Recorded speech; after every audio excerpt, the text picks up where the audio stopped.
Audiolibros en 15 minutos. Suscríbete al canal y explora un nuevo libro cada día. En un pequeño pueblo de Kansas, dos hombres fueron de compras y hablaron sobre el crimen perfecto. ¿Qué herramientas necesitarías para ejecutar el asesinato perfecto? ¿Quizás algunos medicamentos cuidadosamente seleccionados? ¿O algo tan contundente como una motosierra? Los dos hombres declarados culpables del asesinato de una familia de Kansas en 1959 adoptaron un enfoque muy directo para cometer su atroz crimen. Esta es su historia. Una tarde, un mecánico de 28 años llamado Dickie Cobb, y un pintor de automóviles de 31 años llamado Perry Smith, ambos exconvictos, fueron a comprar algunos objetos extraños en Emporia, Kansas. Primero, se detuvieron en una tienda para comprar guantes de goma para Perry. Dick ya tenía un par propio. Luego visitaron una tienda de calcetería para mujeres para comprar medias negras, pero se dieron por vencidas al descubrir que la tienda solo vendía tonos más claros. Después de eso, buscaron una tienda donde pudieran comprar una cuerda resistente. Perry sabía mucho sobre cuerdas y nudos, ya que había sido marino mercante. Sus conocimientos lo llevaron a seleccionar un cordón de nylon blanco para sus propósitos. Si bien los artículos que estos dos hombres compraron eran raros, por sí solos no despertarían sospechas. Sin embargo, si los transeúntes hubieran escuchado su conversación mientras compraban, podrían haber avisado a las autoridades. Mientras estaban en la tienda de calcetines, por ejemplo, cuando descubrieron que no había medias negras, Dick volvió a recordarle a Perry que no había testigos. El que llevaran o no medias para ocultar sus rostros era irrelevante. Perry seguía nervioso. Dick le aseguró que todo iría sin problemas. ¿Cómo podría no hacerlo, cuando el plan estaba tan perfectamente ideado? Sin embargo, los hombres no sabían cuántas personas podían haber en la casa que pretendían invadir y robar, lo que dificultaba la compra de la longitud correcta del cable. Los hombres sabían que los padres estarían allí. Y seguro que dos niños. Pero también puede haber invitados. Para estar seguros, compraron 100 yardas de cable, suficiente para atar al menos a 12 personas. Los vecinos encontraron una escena sangrienta en la casa, en la que ataron, amordazaron y dispararon a miembros de la familia. Los domingos, la familia Clatter solía ir a la iglesia, al igual que la mayoría de sus vecinos de la pequeña ciudad de Holcomb, Kansas. Pero ese domingo en particular de 1959, los Clutters no se presentaron. Preocupada, una vecina llamada Susan Kidwell llamó por teléfono a su casa para ver cómo estaba la familia. Cuando sus llamadas quedaron sin respuesta, Susan y algunos otros vecinos decidieron hacer un viaje a la residencia de los Clatter para ver si algo andaba mal. Susan vio que todos los autos de la familia estaban estacionados frente a la casa. Cuando entró por la puerta principal, se dio cuenta de que el desayuno de la familia estaba intacto sobre la mesa de la cocina, y que había una bolsa abierta por el suelo. La casa estaba en silencio. Los vecinos subieron las escaleras a la habitación de Nancy, la hija de 16 años de los Clatter. Una escena espantosa la esperaba al entrar en el dormitorio. Susan comenzó a gritar y los vecinos que habían estado esperando en el frente se apresuraron a ver qué había sucedido. En la confusión que siguió, Susan pensó que quizás Nancy había sufrido una hemorragia nasal grave, pero la vecina Nancy Ewald solo pudo repetir "está muerta" una y otra vez. Susan llamó a los socorristas. Poco después, el grupo descubrió los cuerpos del resto de la familia Clatter en otras habitaciones. Cada víctima estaba atada con un cordón que iba desde la muñeca hasta el tobillo. Sus bocas estaban cerradas con cinta adhesiva. La señora Clatter y sus dos hijos habían recibido un disparo en la cabeza. El señor Clatter estaba atado y degollado, y su cuerpo mostraba signos de tortura física. También le dispararon en la cabeza. Estaba claro que había tenido lugar un horrendo asesinato. Pero nadie podía entender por qué. Los detectives estatales se hicieron cargo de la investigación del asesinato y se produjo un frenesí mediático. En el caso del asesinato de la familia Clutter, las fuerzas del orden locales se enfrentaron a un dilema, ya que no había pistas ni un motivo aparente. Rápidamente, la oficina del alguacil local pasó de ser un lugar tranquilo con una secretaria amable y alegre que preparaba un buen café a ser el punto central de un frenesí mediático por un cuádruple asesinato. Para que las cosas avanzaran en la dirección correcta, llamaron a un apuesto agente de la Oficina de Investigaciones de Kansas, FBI, de 47 años llamado Alvin Adams Dewey para dirigir la investigación.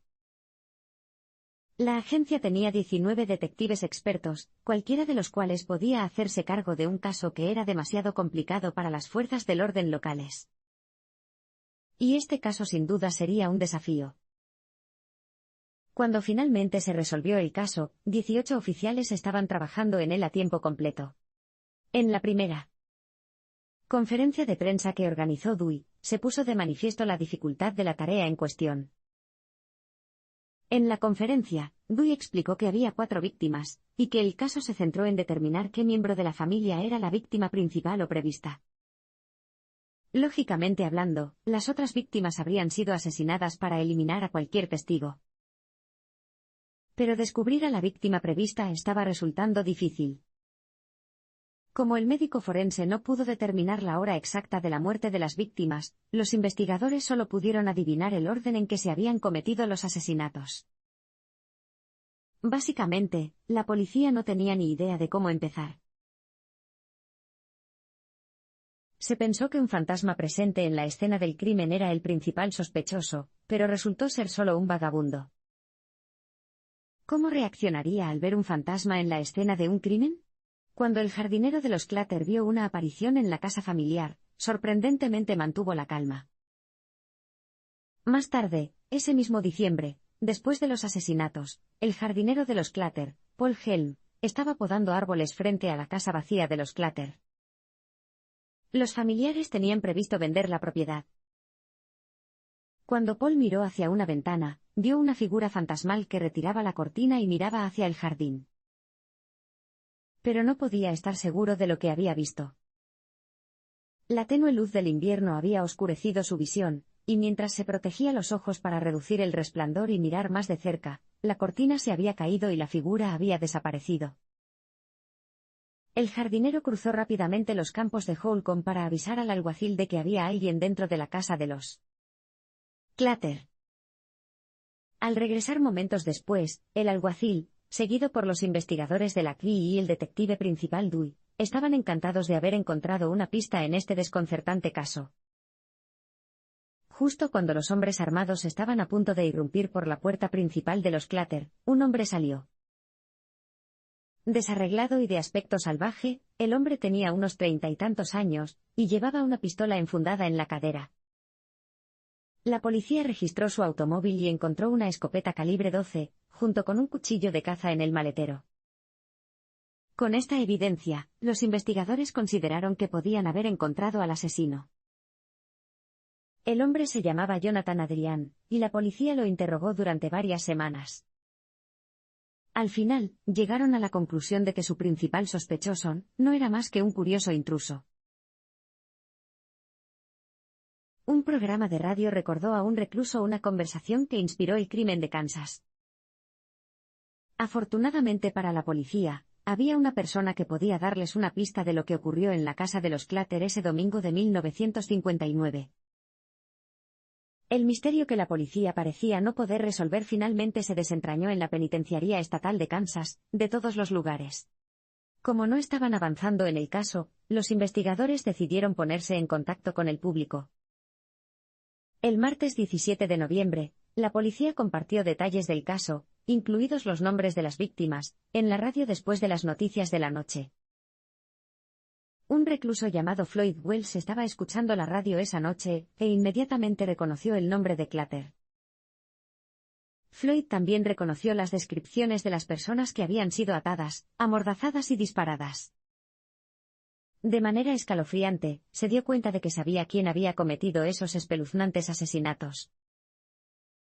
Floyd había compartido una vez Una celda en la cárcel durante un mes con Dick y Cook.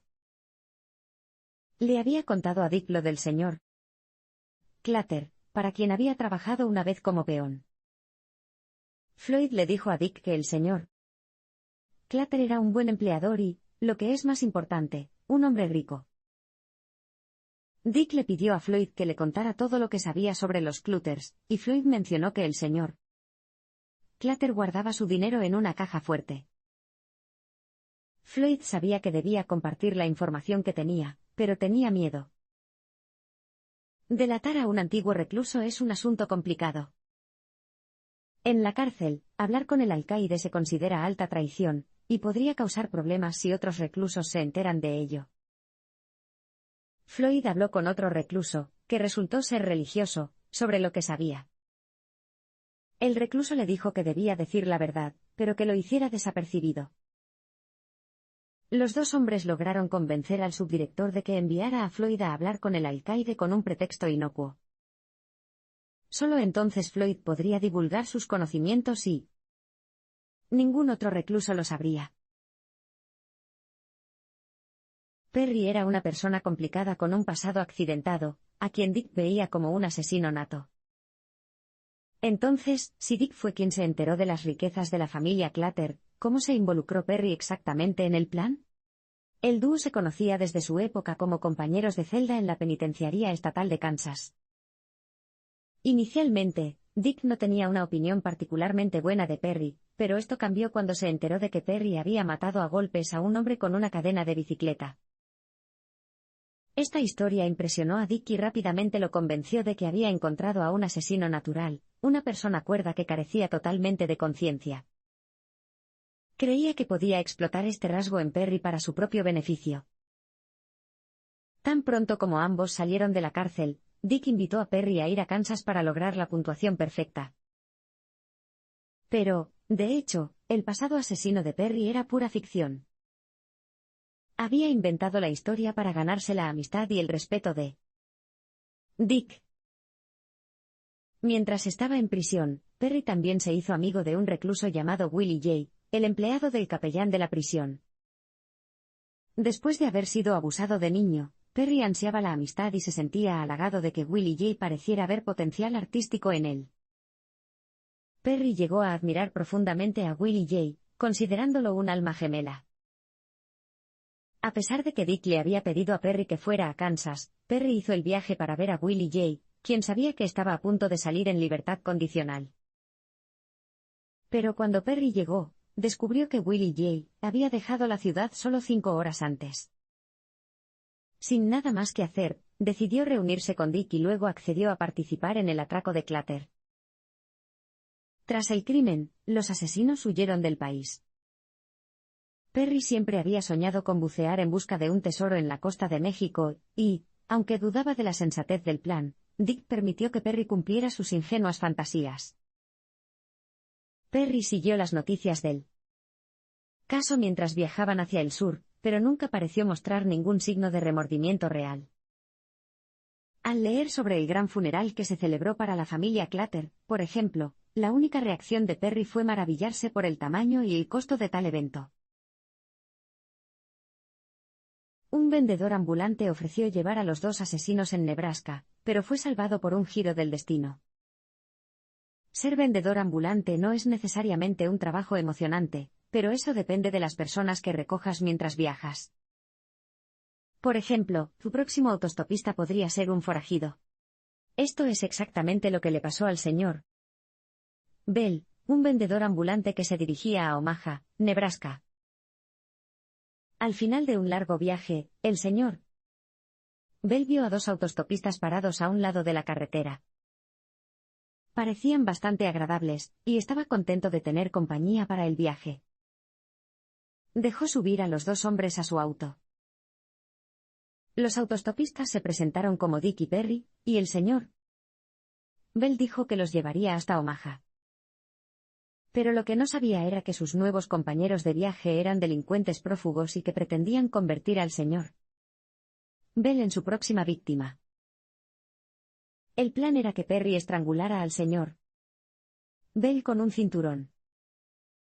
Luego, él y Dick escondían el cuerpo en una tumba en la pradera y se iban con el coche y el dinero de la víctima. Sin embargo, el destino intervino y el Sr. Bell se salvó de una muerte violenta. Curiosamente, el Sr. Bell y Dick se llevan bien. Sentado en la parte delantera del auto, Dick intercambió bromas vulgares con el Sr. Bell y los dos se rieron juntos.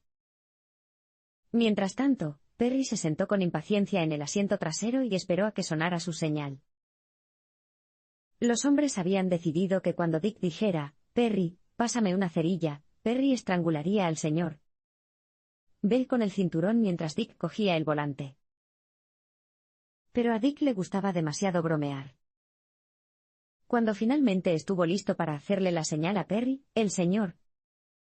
Bell vio a otro hombre que buscaba a alguien que lo llevara y detuvo el auto.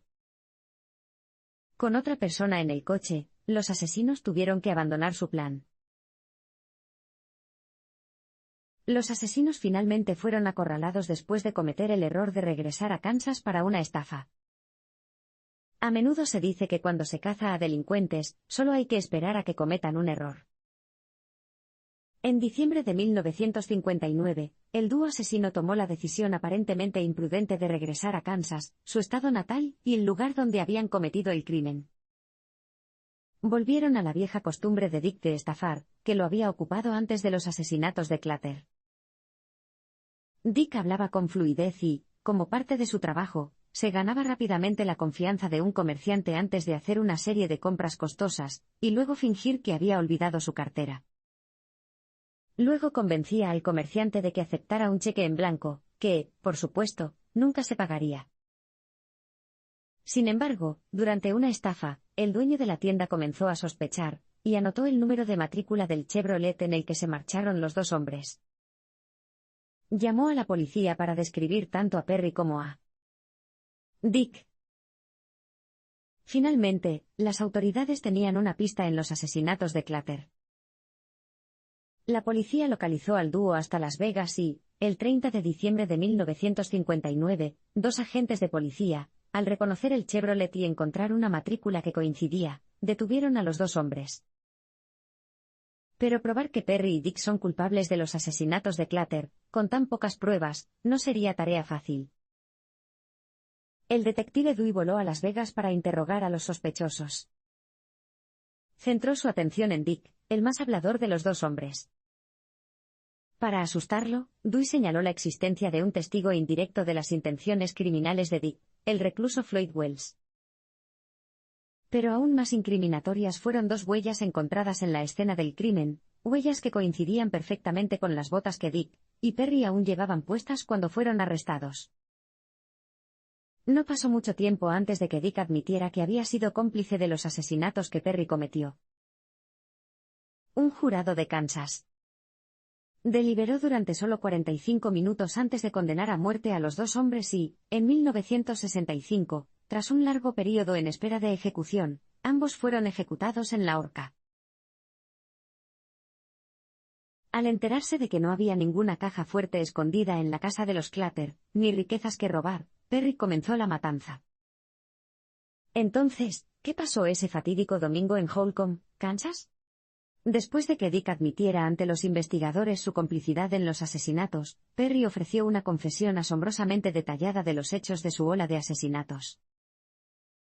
Dick y Perry habían llegado a la casa de los Clutter poco después de medianoche, y se colaron en la casa por una puerta lateral abierta. Buscaron discretamente en la casa la caja fuerte que, según el excompañero de celda de Dick, Floyd Wells, estaría allí. Sin embargo, no había ninguna caja fuerte. Sin inmutarse, los dos hombres despertaron al señor Clutter, pero éste les dijo con calma que no tenía caja fuerte ni mucho dinero en la casa. Dick se enojó, gritó y amenazó al señor Clutter con un cuchillo. Perry y Dick luego reunieron al resto de la familia a punta de pistola, y trasladaron a cada persona a una habitación diferente de la casa. Perry llevó al señor Clutter y a su hijo al sótano. Antes de dejarlos allí atados y amordazados, se aseguró de que estuvieran cómodos, incluso colocando una almohada debajo de la cabeza del hijo. Cuando regresó arriba, encontró a Dick preparándose para violar a la hija, y le dijo con severidad que la dejara en paz. Con la situación aparentemente bajo control, Dick y Perry reflexionaron sobre qué hacer a continuación. Sorprendentemente, Dick dudaba en seguir adelante con su plan de no dejar ningún testigo, lo que molestó a Perry. Tras haber admirado previamente la bravuconería de Dick, Perry afirmó que su siguiente movimiento tenía por objeto decir que Dick es un farol, y hacer que admitiera que era un cobarde. Le pidió el cuchillo a Dick y degolló al señor Clutter.